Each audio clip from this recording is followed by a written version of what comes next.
Ooh, I'm T-Max from the Fireborn. It first, not last. Fireborn music. Mwari wangu, musatisi Yesu tichirasika, musatisi Yesu tichipanika, paya paya patinokundika. Ndakuvira chiedza murima, chiedza murima, chiedza murima. Mwari ndipe iwe simba ndigopedza ndima. Ndakuvira chiedza murima, chiedza murima, chiedza murima. Mwari ndipe iwe simba ndigopedza ndima.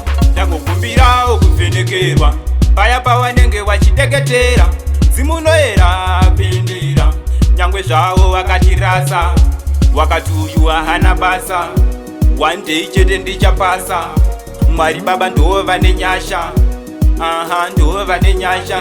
Ndakuvira chiedza murima, chiedza murima, chiedza murima. Mwari ndipe iwe simba ndigopedza ndima. Ndakumbira chiedza murima, chiedza murima, chiedza murima. Mwari ndipe iwe simba ndigopedza ndima.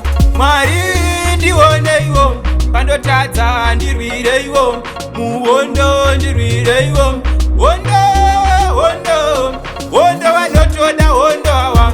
Mwari ndipe iwe simba, simba isu tigoimba, inini ndigoshinga. Ndakuvira chiedza murima, chiedza murima, chiedza murima. Mwari ndipe iwe simba ndigopedza ndima. Ndakumbira chiedza murima, chiedza murima, chiedza murima. Mwari ndipe iwe simba ndigopedza ndima. Ndakukumbirawo kuvhenekerwa paya pawanenge wachiteketera, zimunoyera pindira. Nyangwe zvavo vakatirasa, wakati uyu hana basa, one day chete ndichapasa. Mwari baba ndo vane nyasha, ndo vane nyasha.